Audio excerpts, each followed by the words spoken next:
Selamat datang Yesus Tuhanku, jauh dari surga tinggi kunjunganmu. Selamat datang Tuhanku ke dalam dunia, damai yang kau bawa tiada taranya. Salam salam.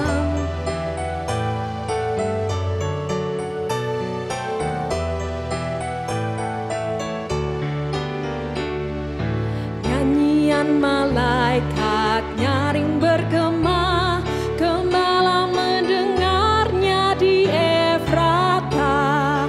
Kristus sudah lahir, hai percaya kabarku.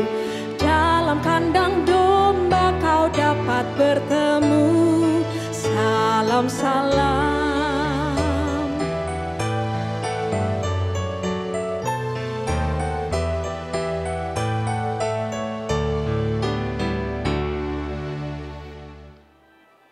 Halo sahabat Morning Grace, bagaimana kabarnya? Semoga kita semua dalam kondisi yang baik, sehat, dan Tuhan berkati. Ya, sebelum kita memulai renungan pada hari ini, kita akan berdoa terlebih dahulu. Mari kita berdoa. Tuhan, terima kasih atas hari ini. Tuhan telah berkati kami, Tuhan. Hingga kami bisa bangun, bisa hidup, bisa bernafas dan beraktivitas sampai hari ini. Terima kasih Tuhan. Dan Tuhan, kami hari ini hendak membaca firman. Kami ingin merenungkan firman-Mu, kiranya Tuhan berkati pikiran dan hati kami, sehingga kami bisa mengerti apa yang Kau kehendaki dalam kehidupan kami. Terima kasih Tuhan Yesus, haleluya, amin. Sahabat Morning Grace yang terkasih dalam Tuhan, bacaan kita hari ini diambil dari kitab Yeremia. Yeremia 29 ayatnya yang ke-11.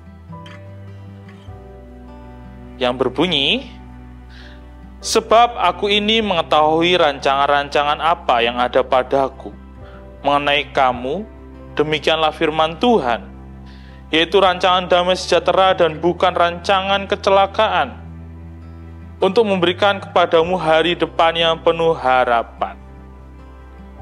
Sahabat yang terkasih, judul renungan kita hari ini melewati badai, menuju harapan baru. Saudara yang terkasih, hidup itu tidak selalu berjalan mulus. Jika kata slogannya Citato, life is never flat, gitu ya. Ada saat-saat di mana kita dihadapkan dengan badai, masalah keuangan, percintaan, konflik, perasaan, putus asa, dan berbagai macam lainnya.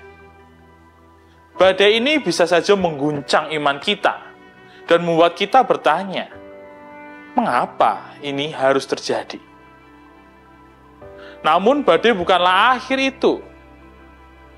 Itu semua adalah proses yang akan menguatkan dan membentuk kita, sama seperti kapal yang tidak akan pernah menjadi kuat di perairan tenang. Iman kita bertumbuh ketika kita diuji oleh badai. Di tengah badai mudah untuk merasa bahwa harapan tiba-tiba menghilang. Tetapi harapan yang sejati, jika saudara tahu, harapan sejati tidak bergantung pada keadaan, melainkan pada Tuhan yang selalu hadir. Firman Tuhan pada Yeremia yang kita baca hari ini mengingatkan kita untuk selalu percaya. Kita diingatkan bahwa Tuhan tidak pernah meninggalkan kita di tengah badai sendirian. Dia memiliki rencana yang indah bahkan ketika kita belum melihat akhirnya. Berkat Tuhan seringkali hadir dalam bentuk-bentuk yang tidak terduga. Misalnya, teman, sahabat, kekasih, maupun dari orang-orang yang tiba-tiba datang tanpa kita tahu dari mana ia berasal. Selain itu, kekuatan dan penyertaan Tuhan hadir ketika kita merasa lemah, ketika kita tidak bisa melihat masa depan seperti apa yang akan kita capai. Tapi di tengah-tengah itu, Tuhan memampukan kita. Tuhan ingin agar kita semakin bertumbuh. Badai menjadi momen bagi kita untuk semakin lebih baik.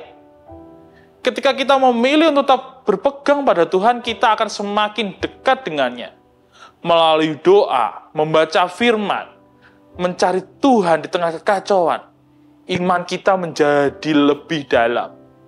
Kita belajar mengandalkan Tuhan bukan di tengah kebahagiaan saja, tetapi melalui proses ini, melalui proses-proses di mana kita merasa lemah.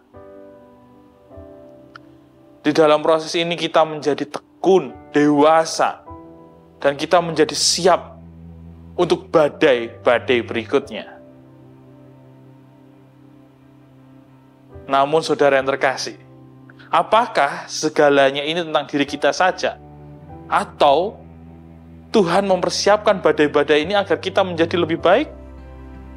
Jawabannya adalah Tuhan mempersiapkan badai-badai kita, agar kita juga bisa memanggil orang lain untuk lebih dekat pada Tuhan, menjadi berkat bagi orang lain.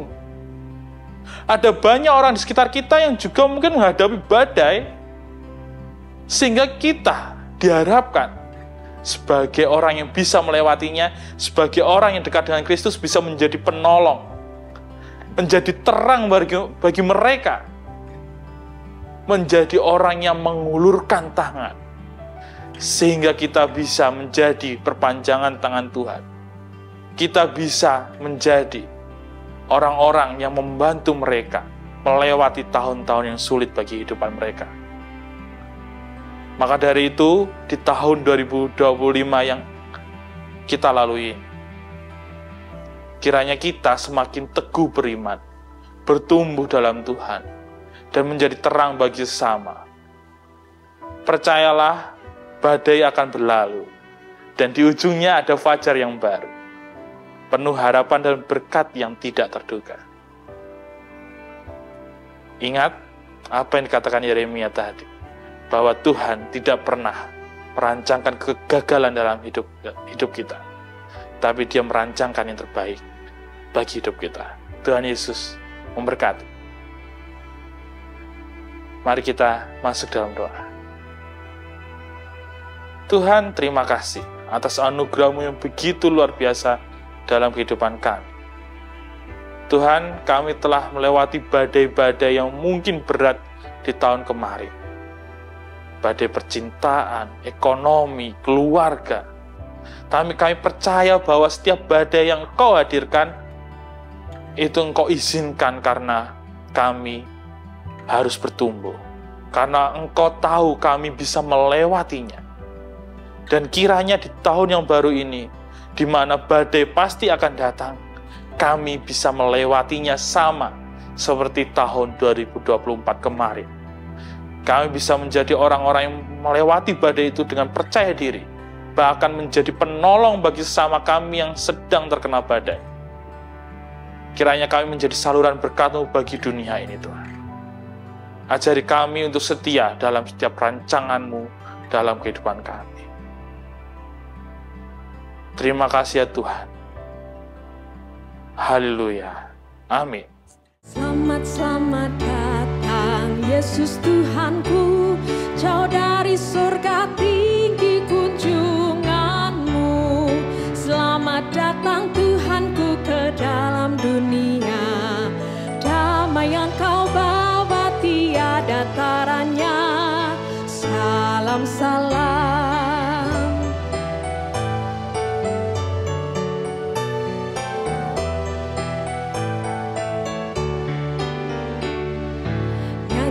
Malaikat nyaring bergema, gembala mendengarnya di Efrata. Kristus sudah lahir, hai percaya kabarku. Dalam kandang domba kau dapat bertemu. Salam salam.